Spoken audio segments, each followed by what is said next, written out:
Welcome everybody back to Sustainiacs here. We've changed the name yet again, Bruce, and Bruce was giving me a little bit of hell earlier when I stopped by to quit changing the name so people could find us. I think we've agreed that that's what it's going to be, and I hope you like the new opening too. We shortened that a bit, and on your suggestion, with dead on straight, absolutely correct.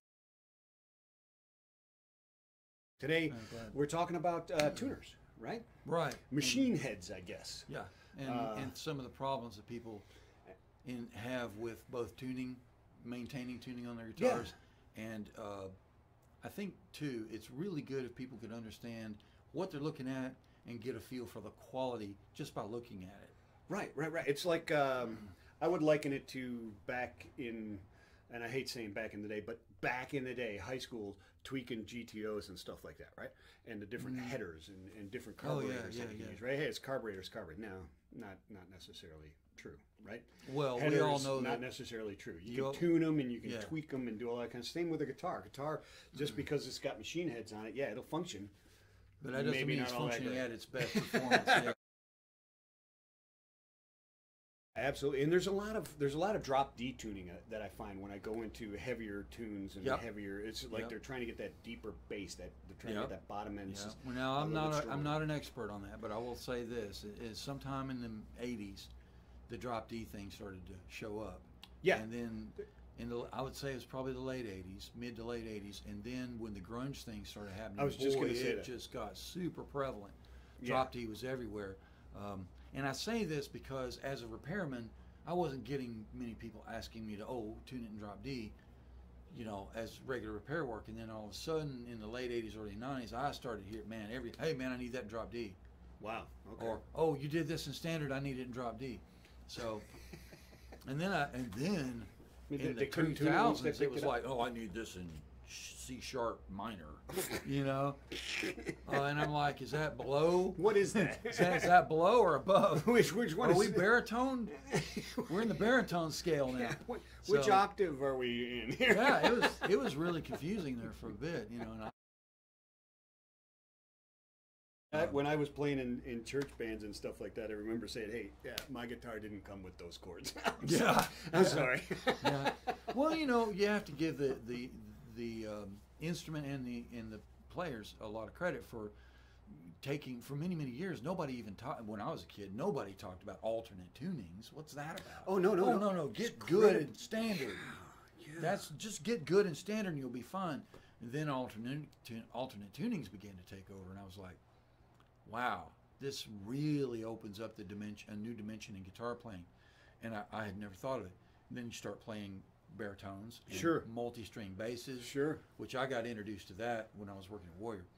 You mean multi-string, like multi-string over instruments, four, like 5 and 6 string seven, basses, 9, that type of stuff. 10, 15 string basses, and but you got an 8 string sitting right over there behind this thing that sure do. It's a ridiculous looking thing. We'll have to. Well, that's another story on that. That's late '70s thinking there. That is going to shoot pyrotechnics out of the headstock. It makes you wonder. You could definitely kill somebody with that bass. Yeah, and people got really creative, and one of those was Knopfler. So Romeo and Juliet, one of my favorite tunes by Dire Straits, right? He takes his he's got a national too, right? It's like that beautiful resonator that's it's on the cover of Brothers in Arms. Right. Beautiful guitar. Flying in the clouds. Yeah, he can play the hell out of that thing, right? So he takes that thing and it's like it's in like open G, I think, or something, or open. He changed and then capos it at like the 7th. It's how did he come up with that? How did he figure that? Man, these guys who play like that. They're true experimenters. They don't stop. No, they just keep at it. No, and then it will take you a solid year to learn how to play that song because you got to pick it exactly right. And it's agreed. Well, Knopfler's bad. He's bad to the bone, man. There's no way around it. 2018, I think 2019, 2018, he was in Nashville, and it wasn't sold out yet. Cheapest ticket was $2,300. Ouch, that's expensive. Yeah. So let's get into the quality. Let's get into the hardware. We're going to talk about toners, right? As tuners. As a general. I'll put these out there. Right there, brother. As I've got a general pictures too. We'll put those up. Idea. This is probably one of the basic first type of tuners that was ever made. Kind of what we call a 3 on a plate tuner. This one happens to be for classical, which has the larger plastic poles on it. Normally, if it was like a standard electric or acoustic, they would be mounted like this, and the tuners would be sticking straight up, and they would be metal. And these are actually metal on the inside. They just have little plastic pieces pressed over the top. And what would that be? Why the is this... because the nylon strings, they're nylon strings. Okay, that's what I was going to ask. They don't take well to a smaller diameter. Okay. And the metal, they break easier. Yeah. So this actually keeps them softer with the nylon and works better for them. Gotcha. And now these are the ones that you see that are in there that are sticking through the bottom of the head stock, right? Right. Yeah. Well, one of the things that you notice is that I'm holding the pin, I'm holding the post, and I'm just barely wiggling this, and you can see there's an awful lot of play in this. Yeah. Oh yeah. This really wants to move around. Oh yeah, it's very loose. Okay, so I would not call these the highest quality keys. Okay, there's a lot of slop in here. It seems to me like it's going to affect your tuning. Yeah. It just can't help it. And is it cheaper to make it on the one plate? Well, and if you easier to put it in? If you imagine this plate is stamped out in one shot. Yeah. These little ears are bent. Okay? Yeah, you can see that. So they just bend them up. They fold them in one fold, and then these pieces, which are machined, they slide in these little hooks. If I take this apart, if I pull this gear in sector apart, this sector falls out. Oh yeah, that hook is not. Yes, the gear through. Is holding the turning axle, I guess, in place. Okay, yeah, got it. So it's a really simple, quick, easily made key system that can be made for cheap. In fact, a lot of times a pair of these, wholesale costs on these can be as low as $6. Now, one of my problems is, in an effort, manufacturers, in an effort to sort of give the customer what they wanted, because if they went and looked at a new Gibson, they're going to see a higher quality key that's sealed, die cast, okay, and they can't see the gears, that kind of thing. So in an effort to... It's just a look, right? They think it looks cool. Well, that's why they invented this. Yeah, go for it. You got a covered key. Yeah. Okay, it looks covered. It's actually just a cheap metal cover. They sawed the plate apart. You can see the plate right there. They sawed the plate apart and put 2 screws in it and then covered it. This is what it looks like without the cover. And this is the little metal cover that it goes over it. It is the exact same structure as we were just looking at. I can see it from here. Inexpensive, wiggly, cheap key. Just got a cover on it to make it look cooler. Yeah. Well, they made people think that they're getting something a little higher quality by snapping a little cover on it, and that was good enough. But that's not, you're not really getting what you think you're getting. Yeah. It's important to note that. And when you buy a guitar that has this type of key on it, you should probably expect some tuning issues. Yeah. Okay. So we'll trick the consumer and call it marketing. Yeah. Well, let's move on. So what do we got next here? So next, after the open, what I call open gear or open frame type tuners, you have the good old-fashioned Kluson tuner, often seen on Gibsons and even Fenders with a different head than this one, a more round button head. But these are semi-sealed. You can see you've got a plate, but you still have a cover. And the cover is actually, you got a couple of little tabs that you can see there that are bent. So you could get it off. This is greased inside. You could get this off, but it is fully greased. It's not meant to come off. As you saw, there's no grease on this key anywhere. Oh, no, you can't. If you did, you'd have it all over your clothes because it's wide open. There's no grease in these keys either. Well, yeah. They're dry. So this is a greased key. Kluson has now come back. They went out of business and they came back into business. And the people who are doing Kluson now, which is WD Music, they're doing a great job. They're adding a little nylon washer, which you can just see peeking out right there. Oh, yeah, you certainly can. And that's one of the ways you can tell reissues from vintage. If it's vintage, it will not have a nylon washer. If it is reissue, it will have a white nylon washer right through the bottom edge of that little window right there. That's the highly important, but most of the time useless knowledge. You can feel these keys; they just let are me way smoother. Oh yeah. What much smoother than this? Well, you can feel that there's pressure. Yeah, it's got resistance. Where this has got no. This is you just feel it. It's got a little and you can grinding feel. It's grindy. It's loose. Right. This you have to effort to move it. Right. Right. And You're not gonna better. You're not gonna just bump this with your finger and change that. Right. Where this just moves, man. It just. The other thing about tuners is that we have to talk about is gear ratios, because the ratio. That's a great point. I never thought of that before. Yeah. The ratio of turns here to turns here has a lot to do with tuning stability, because let's say that you have a low ratio tuner and you turn this and this turns pretty quickly. Yeah. Where your hand makes it no. Oh no. It makes it harder to get it into perfect tuning without overshooting or undershooting. Because you're turning the string faster. Faster, right? Gotcha. The post is turning faster as according to this sector. Gotcha.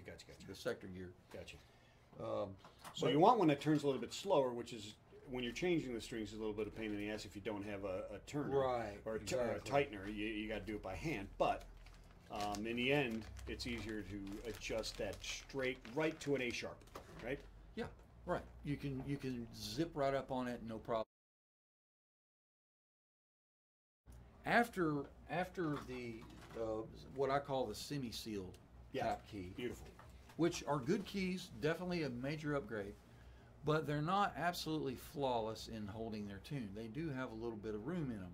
Okay, then you started getting what we call the sealed gear die-cast key, and this is a later model. It's made overseas, but even the cheaper overseas version of this key is actually pretty doggone good. They also, many of them, not all, but some of them may have a nib. Now, what's that for? It's for stability or stability. Yeah, see that little nib down there? Basically, what it does is it keeps the key from turning under the string pressure on the back, because it'll try to turn on the back of the thing if there's nothing holding it. A lot of times you just have a nut holding it there. Yeah. Right. You'll have a screw tab and then a screw that does the same job, just holds it, or you can do it with the nib, the hidden tab. It's a little bit cleaner looking, yeah. Right, and then of course you have the screw bushing. Oh yeah, I got you. So this is a little 10mm bushing that goes over the top. The key goes in from the back, the bushing goes in from the top and screws into the collar, and that holds the key onto the headstock. And of course you can feel this. This has got that same. It's a little more actually. Yeah, it takes effort to turn it. There's pressure. But if you were to count how many turns this would take to get this to go around one time, you'd be surprised. It'd be about 19 turns. Keep talking, I don't count. Okay. Well, that's the idea. That higher gear ratio gives you a more what we call a micrometer advantage of fine tuning. Then tuner technology took a pretty interesting leap, and I'm going to pull. This is a Kluson 2, right? This is a Kluson, which was the same as when we look back as this one here, which was the semi-sealed. Right, the semi-sealed, which is also a pretty good feeling. Pretty good feeling tuner. I have no complaints with those. This is the one, especially the new ones. Yeah, this is, and I kind of like this look here. That's that kind of Gibson look, right? Right. Yep. Same as this one. Yeah. Now. It just happened to be what I had on hand. I'm not really actually just going after Gibson 3 on a side. Obviously, they make 6 on a side, 3 on a side tuners. Yeah, no, these are come just in all shapes laying and around the styles. shop, right?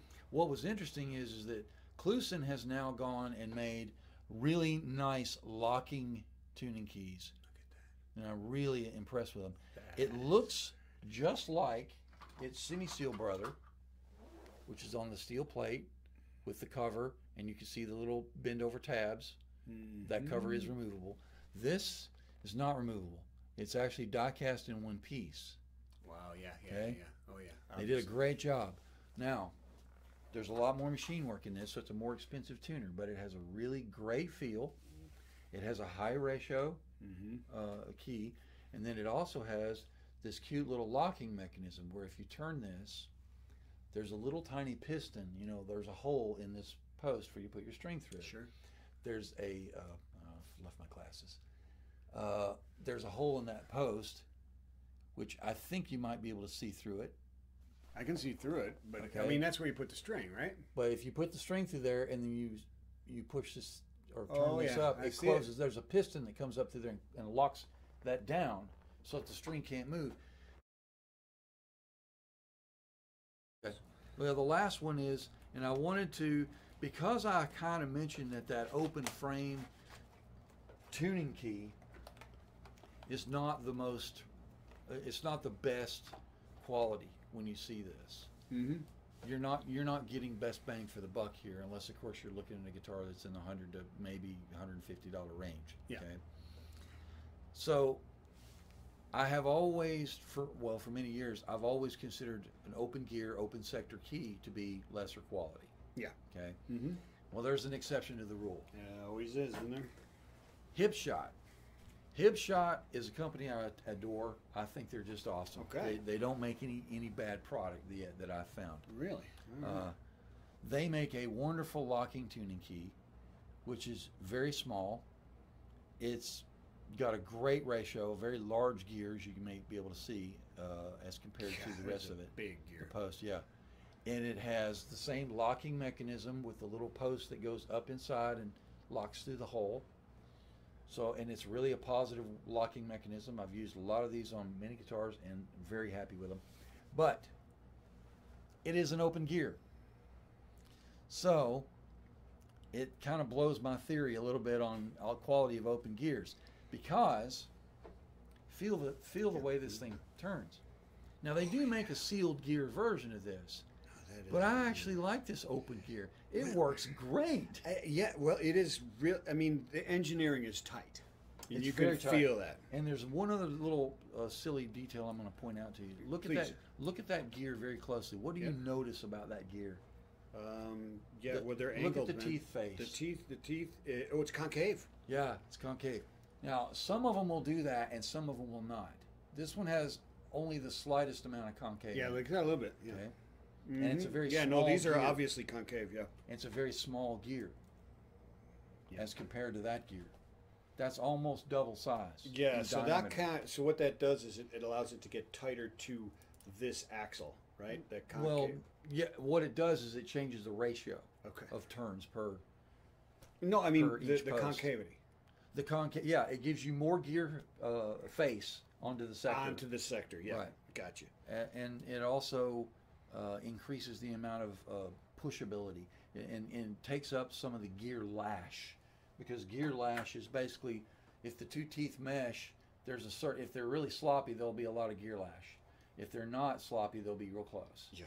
And that's I had one what, that was doing that and giving me a ton of buzz that I could not figure out where it was coming yeah, from. they will. They'll rattle. And that'll Cheap drive you keys nuts, will 'cause rattle. you never looked there. I was like, where is that? Right. And it was there. Cheap keys will rattle. That's a fact. That is really cool. Thank you for all of that. So I learned some stuff. I hope everybody else I hope learned it's some beneficial. stuff. Oh yeah, it definitely is. And when you're looking at guitars, it certainly is. And even when you've got that guitar that you love, and you just want to upgrade it and do some cool things to it, keys, Right. or machine Keys heads or tuning keys, tuning whatever you gears, wanna- whatever you want to call them. Whatever you want to call them. Yeah, machine heads, I guess, or tuning keys is what most people call them. But Yeah. I absolutely do more tuning key replacements than we do just about anything. It's a pretty strong upgrade for a guitar. It's very right? strong. Yeah. Depending on how low grade a key you got and Yeah. what you want to go to. If you can spend the money and get some higher quality locking keys, do so. You'll be amazed at the tuning stability. So the tuning stability is one thing, and the playability. Does it give you length of life of the strings as well? Yeah, Doing that? absolutely. Yeah, Yeah. it does. Well, I mean,